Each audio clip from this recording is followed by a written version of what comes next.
I'm going to have a go at this, and hopefully it'll be okay. I think that the ambition in, you know, the general description that I made is taking into account that this isn't just kind of one hit today, and you know, we take the pill and we're all, you know, sorted out. But it's a longer project that 126 are involved in. So it's with that ambition in mind. This is something that I expect to preoccupy me, at least for the coming year, no doubt beyond, but in terms of in a concentrated way in relation to this project over the coming year and the kind of commodification of artists' time. But what I decided to put together right now for this part of the morning is maybe some ideas. And again, it's with an understanding that the design of the day is very much about dialogue and conversation. There's also an immense amount of knowledge in the room, so I don't have to provide all of that. There's people here who know more about some of the things I'm going to bring up than I do. I know that for a fact, and I don't doubt that there's more in the room who I don't know about. For example, there may be some hardcore fans of the Watchmen in the room.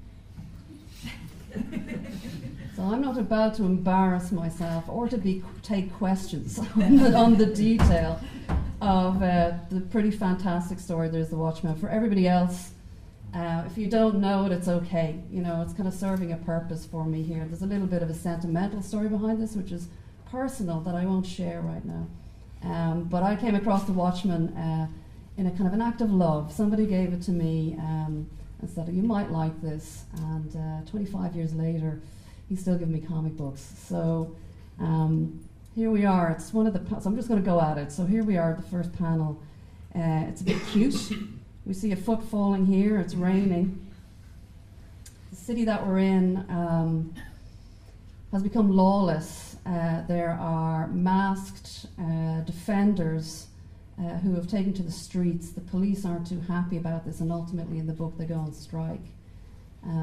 So there's a pretty fantastic critique actually in The Watchmen, and it's certainly part of what has made it, I suppose, so cherished and given a degree of value and a cultural importance beyond a kind of niche kind of comic book audience.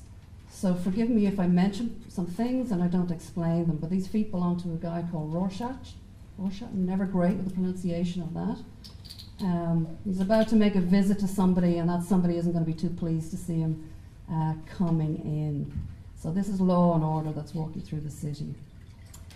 At this time, I took the opportunity to go back and think about some of the ideas that have been really important to me, I suppose, doing all the things that we just heard about a few minutes ago, and trying to bring what I learned and what I entered into as first an art student and then working as an artist, and to try and carry that with me. Could I just ask somebody to pass me a glass? Thanks, thanks.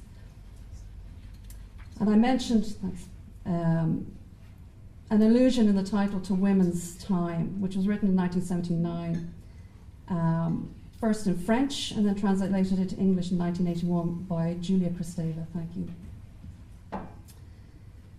It's quite a complex text. There are some parts of it that are still kind of, you know, difficult to read. They kind of grind my gears a little bit, and then there are others that have remained at me as really important, and I thought they were good to return to that today. So she's explicitly thinking about these transitions in the identity of women as a political group. This is the late 70s going into the 80s. It's a political group, and she reflects on all of that since around the suffrage campaigns and the kind of entry into that type of political life for women as this kind of homogenous grouping. She problematizes this, you know, and highlights the risks of erasing difference, you know, when we talk about groups. So like, we might be talking about artist-led.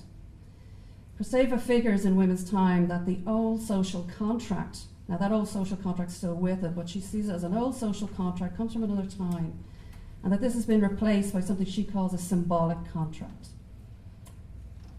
She's starting to see a situation where national histories have been replaced by, again, what she calls a symbolic denominator. It matters that it's on the cusp of a kind of new thinking around Europe. She believes the Second World War, which, let's remember, ended including a large, a nuclear annihilation for a lot of people at the end of that war. But she believes that the Second World War really marked the end of nations, even though it was fought in the name of nations, and that this new social ensemble, which is superior to the nation, had started to be constituted. So this is something we're really familiar with now, some 40 odd years later.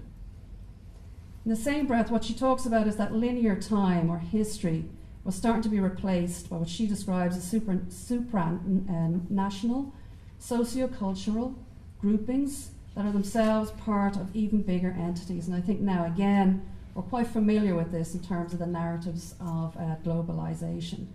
And also, I'm sure around the room we can think about the impact that that has had in terms of chopping up how time is parsed and paid for. How labour in one country, I'll give you an example, I'm involved in photography, teaching photography. Part of what our students encounter is that working professionally, they may well end up in a situation where they are taking photographs on a Friday, and on a Monday morning, having sent those files to India, that they return on Monday morning with an immense amount of highly skilled post-production, all done, ready to go on Monday morning. So they have a relationship with workers in a completely different part of the world who are earning at a very different level to them.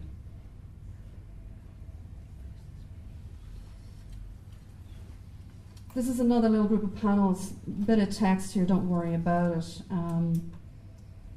I suppose the trigger for me is that you have a son here who is hoping to follow in the footsteps of his father. He's learning the skills of being a watchmaker. You can see atomic bomb dropped on Hiroshima over there.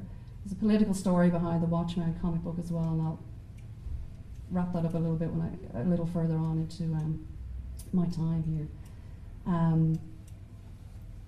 What I liked here is that the father, in some moment of, from the son's point of view, madness, in a kind of catharsis for the father, realizes the time of the pocket watch is over.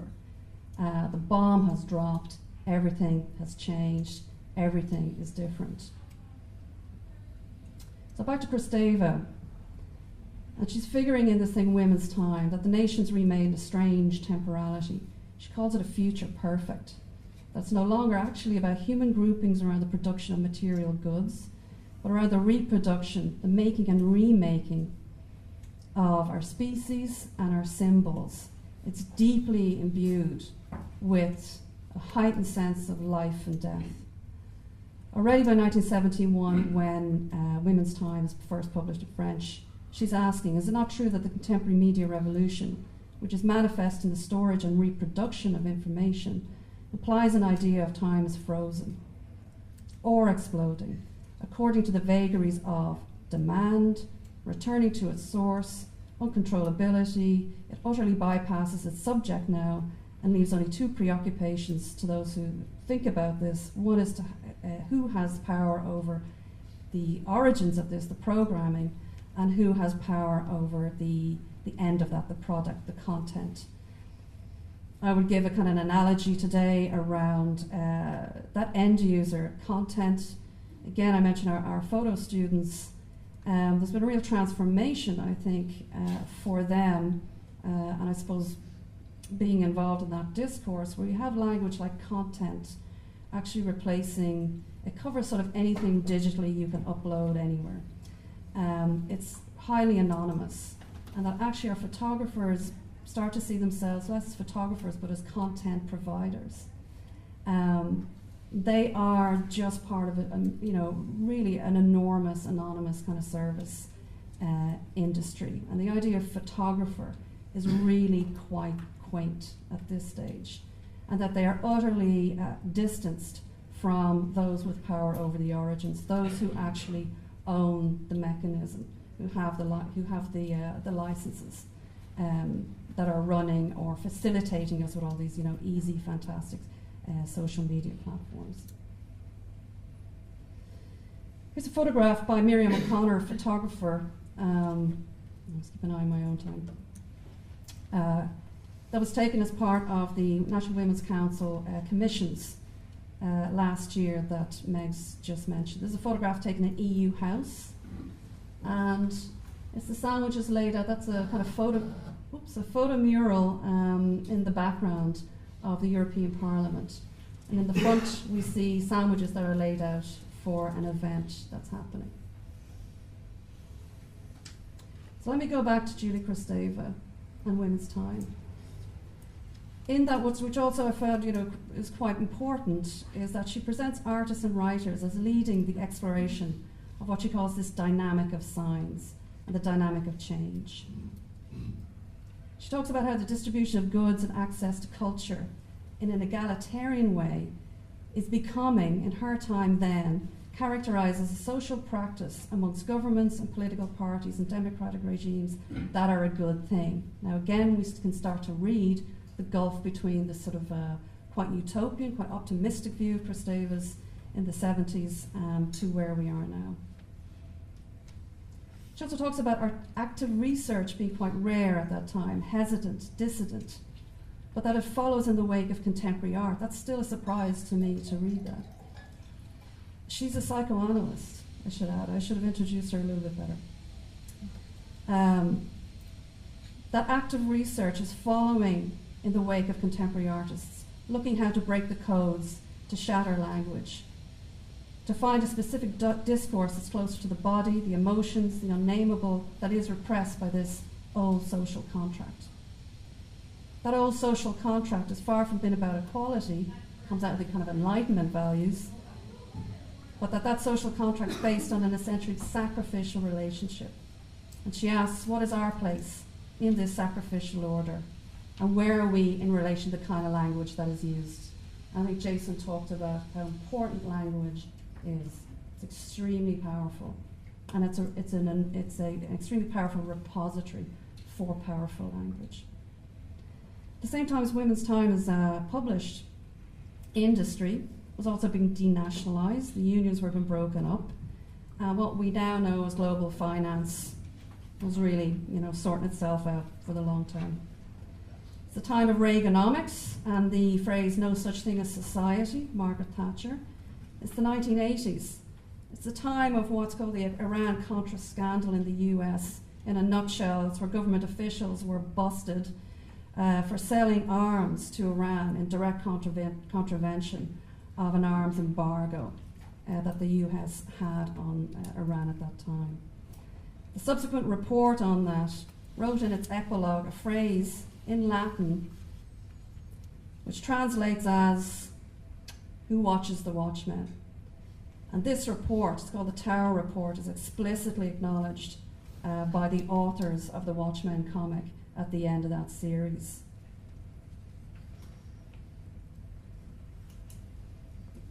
Thought is made in the mouth. This is a quote from Tristan Tzara, the Dadaist that we know by his association with Cabaret Voltaire.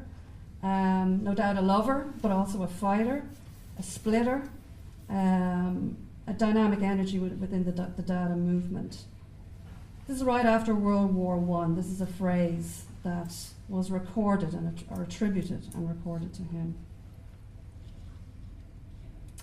It was lately reading texts about the diaspora from the 1980s and the 1990s prompted by what we all see now as our current government and our Department of Arts, various ministers investing heavily in the diaspora, the Irish diaspora, as something that will rescue us here.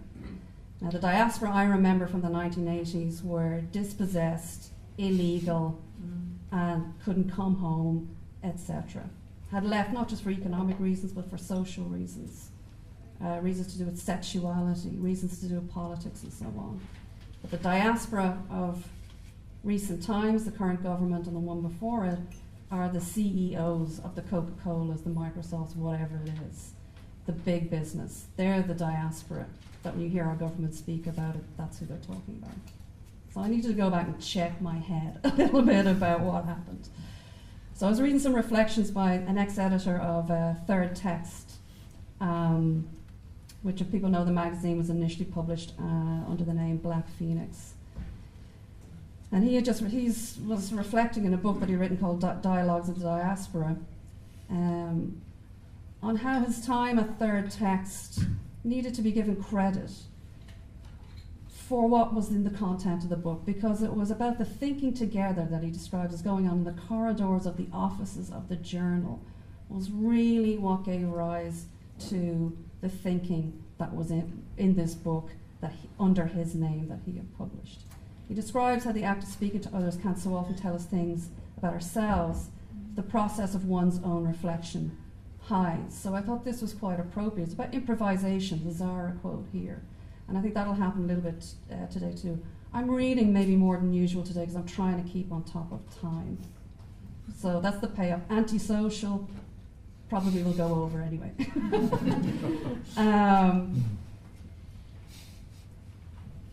I also recently happened on a recording online of an event like this where Bob and Roberta Smith made this statement in the middle of a rather static discussion about the value of art. They said it's about the public realm, and that's a very important thing for artists to realise, that their authority, the authority of art, exists through this conversation that we all can have, not the conversation that the elite can have. It's meaningless, the conversations that we can all have within the public realm. Well, it's meaningless. The conversations that we can all have within the public realm is something to really celebrate. And that's one of the things we ought to be really fighting for, building up and celebrating within public space. So I think as well there's something here to Jason, I'm sure it's going to come up again and again, to what is exchanged. And I'm thinking about the studio situation and the conversations, that kind of economy, the value attached to the time spent sitting in somebody's studio. What is it that actually happens here? It's the very kind of obscure activity, obscure kind of actions, obscure to people who don't really have any access to that. It can be difficult to understand what is happening. Okay, so I change of pace. A couple of slides coming up from Green Core. Anyone who remembers, is it? It's not Larry Goodman. Where are our specialists in the room? I think it is Larry Goodman. Yeah. Green Core was set up on the back of a sale of something called Irish Sugar years ago. It's now an enormous, massively profitable firm. Irish company moves its shareholding to the UK a few years ago. It's making a lot of money. It's been in the news recently because it's been recruiting workers from the new European states to work in the UK and its factories there. So you can imagine that traditional workforce is wondering how come they don't have the skills to assemble sandwiches on the line. Why does the company have to go somewhere else? And here we see a sandwich being probed. To download these images, I had to actually register with the Green Core site. So in the recent reporting, and again, I'm kind of still in the artist studio, and I think in terms of the artist led, the studio is quite an important place, and all those coal studios that I've ever been in. So in the factory, here's how it works in Northampton right now for workers on the line in the Green Core factory. Because people work at very cold temperatures, if you stay longer than 3 months, employees receive cold money compensation. So it's figured out on degrees of coldness. And they are as follows. It's for chilly conditions, you get 24p extra an hour. For cold conditions, 48p. And if you actually are working in a freezer, you get 68p. Now you might think, but these people have it sorted, right? Because let's think about the precarious workers. And I was reading a mandate survey, it's a union here, whose membership is largely from retail. And just checking on a few details, like over a fifth of the Irish workforce is now low paid. They're looking to put pressure on it's an advisory group in the Department of Social Protection. We're working away on policy around pay, but they are not paying any specific attention to precarious workers. There's a complete collapse to do that. Indeed, they say there's no policy making in Ireland dealing with low pay at all. They point out that our tax and welfare systems assume a standard pattern full of full-time employment. Yes, it does. I imagine there's a lot of people here who've run up against the kind of mismatch between, I suppose, the kind of contemporary working practices and this old model that our welfare system still works off. In-work poverty is increasing, and while the Irish labour market is one of the most flexible, if you are a labour market outsider, you have lower wages, you fewer hours. Hours will vary from week to week, and we know about the 0 hours contracts. So somehow here, the worker went from hero to zero. How am I for time? I should have taken response. 10 minutes. Okay, so I have to go a bit faster. We're still on the green core sandwich line, but I wanted to leave this slide up because I'm going to shift onto a photograph of a product made by Jacobs, if people are familiar with that brand. We're going to be having a look at a Jacobs Club sandwich in a second, but before that happens, I wanted to leave this up and just go back to our idea about what's been going on with time, at least in the last 100 or 150 years. The production line has barely changed. This is now what we're looking at. But it's not so long ago in the 19th century that at that time the sense of the past as something that needed to be rescued and kept from getting lost kind of took hold. You know, we've got the whole archive thing ever since. Let me just leave that there. There was an interest too that emerges so powerfully, strongly in the 19th century experiences that time is something that can be dissected and then reunified. Manipulated to produce records that have their own documentary logic, which mightn't necessarily be chronological, and used to produce representations. The making of alternative temporalities is really popular, you know, it's in popular culture, as well as in the sciences and so on. So I went back and I had a look at the film theorist Mary Ann Doane, and she writes better than I could say it, so here it is, that the subject at that time is no longer immersed in time, no longer experiences time as an enveloping medium. Through its rationalization and abstraction, its externalization and reification in the form of pocket watches, standardized schedules, the organization of the workday, and industrialization in general. Time becomes other, time becomes alienated, unfamiliar, uncanny, and something that suddenly has to be reckoned with.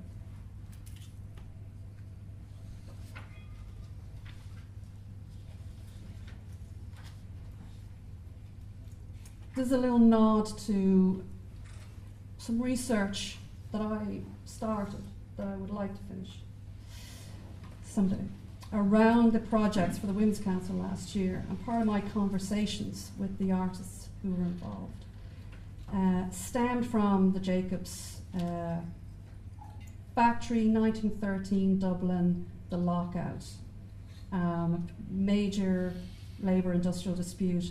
The women workers in the factory played a very large role in that.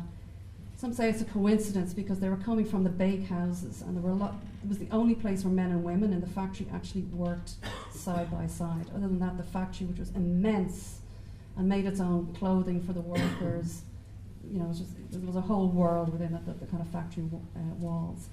It was the one place where men and women worked together that the strike really took, the walkout took hold, and then of course the company locked out those strikers.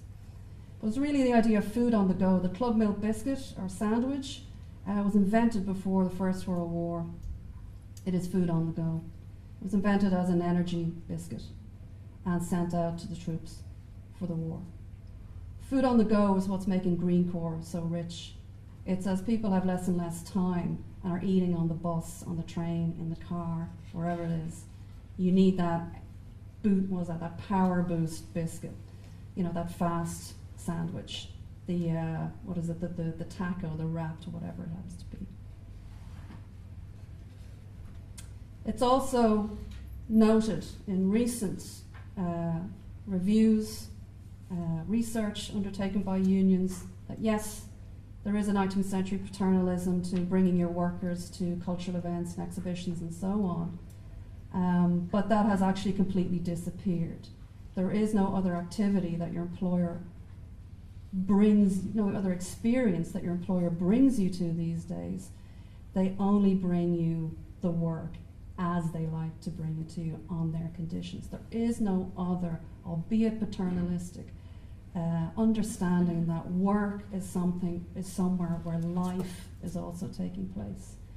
And I think as problematic as the history of unionization is and the kind of current problems with our unions, when you do think about, it sounds trite, the phrase work-life balance, that is what is at stake. That is what union organisers will talk to you about, is protecting. It's not just getting people paid or paid more or better this or that or the other. It is about protecting workers' lives from the interference of what they do at their working lives. I haven't time because I'm going to really run out to talk about, I might come to it later, so let me mention it.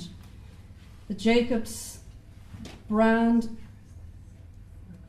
is quite interesting because a lot of people here probably still associate it as an Irish company. The company doesn't exist, it's a brand. There's no factory anymore, there's no company, there's no business. It's a brand. It's owned by a massive finance outfit called Blackstone. And if we've time later, I can tell you all about Blackstone. Okay, very quickly. Gordon Lambert, founding collector of the Irish Museum of Modern Art, painting by Robert Balla from 1979, I think. It is in the collection, the Irish Museum of Modern Art. So I'd like to just have a look at, he was a chairman of Jacobs, and as I say, his collection is the founding collection of the Irish Museum of Modern Art. So I was thinking, what else do artists have that can be considered an asset beyond the object, the artwork? Increasingly, it's been themselves and their services. But rather than this having some kind of revolutionary effect around the artwork, the symbolic system and the language around the artist has resisted. An anthropological view of art, and I'm thinking about particularly one called Maruszka Spacek, when she writes about art artifacts and art markets, she argues that the myth of the artist as a non-commercial or even anti-commercial agent is typical of a 19th century European idea. The genesis of this idea being directly related to wider economic changes, which strongly affected the production and marketing of fine art at the time, the decline of art patronage by rich aristocrats and the rise of industrial capitalism. As a result, a new kind of art production evolved, governed by critics and dealers. So artists, having lost their personal ties and direct links with their patrons, became more dependent on what were relatively impersonal market forces. The marginalised position of poor artists especially became strongly idealised, remaking the image of the authentic artist in this way as kind of the romantically poor, had the effect of denying that in reality most artists employ economic strategies to ensure their survival as art-producing individuals. I'm nearly to the end. This term root shock, this is a term that was coined in a social context by a research psychiatrist I've come across, Mindy Fullilove, it is her name, 10 years ago, working in New York and looking at American cities, Chicago actually, particularly. She was looking at cities undergoing major social change, and she described the syndrome root shock, taken from any horticulturists in the room will know what's happening here, as something that can follow natural disaster, development-induced displacement, I think that's important to us, war, and this is key, and I'm kind of sacrificing a description of the National Campaign for the Arts to stick with this I might do that later, is that okay, rather than give a kind of, because you can read it online. But I'll take questions about it later, it might be more productive. But this idea of root shock, and this is where I'd connect into an elaboration that I would make with regard to the Campaign for the Arts now. Root shock is also about the changes that play out slowly, such as those accompanying gentrification. And it's this idea of slow change and the kind of difficulties that creates this equally our sense of shifting from a crisis. The red light is on, you know, the flares have gone up, the bunker doors are shutting. It's 2009. We're up there, we've got no paddle. A few years later now, we're drifting along in the shallows, not quite sure, you know, which direction to take, what to do, but still a little bit, you know, not recovered. There is no recovery. But things are changing, and it's being attentive to those changes, but also surviving slow change. And that's what she's talking about. I'm going to run on. I want to give a heads up to Jerry Cairns. I hope I pronounced his name correctly.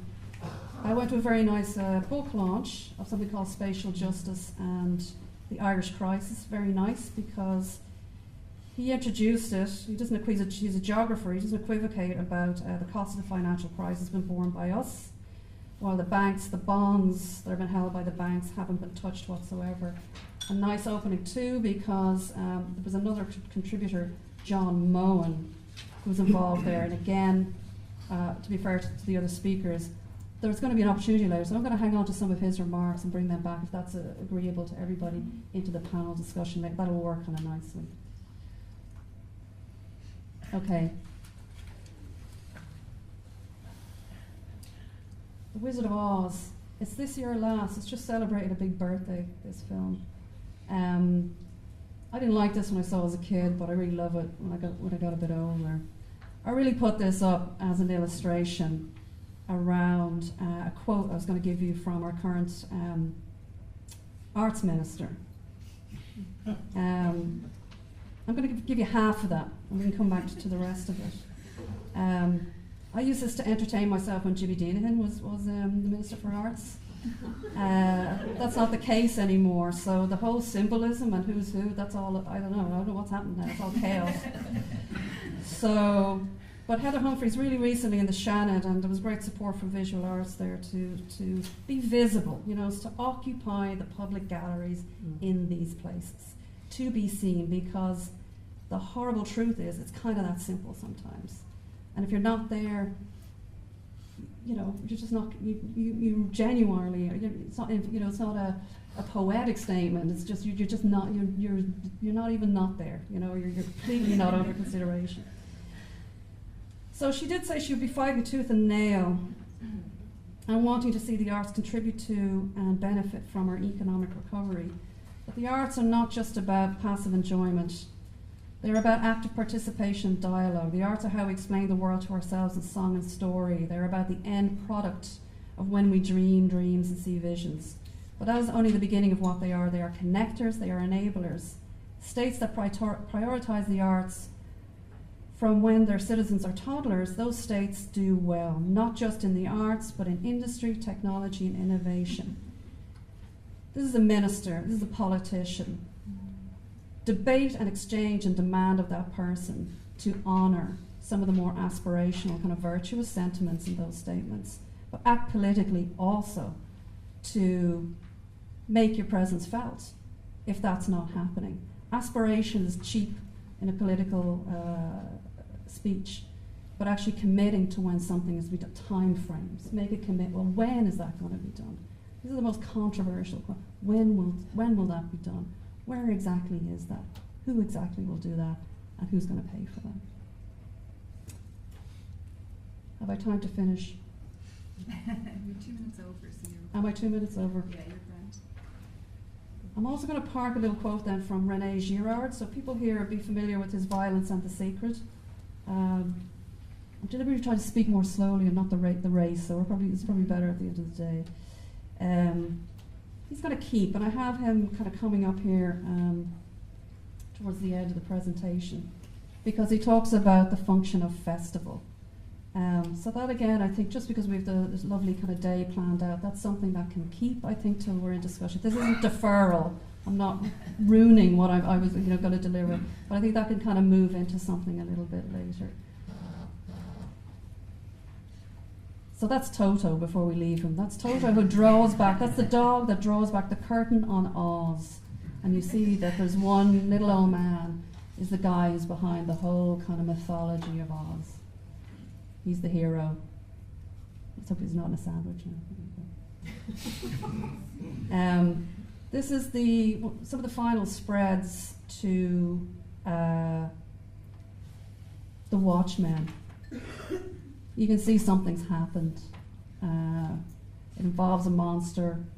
It involves at a time when the people are fearing war. You see it on the newspaper headlines, and tragedy, travesty, breakdowns of social order, and so on and so forth. The degree of catastrophe is beyond their wildest dreams.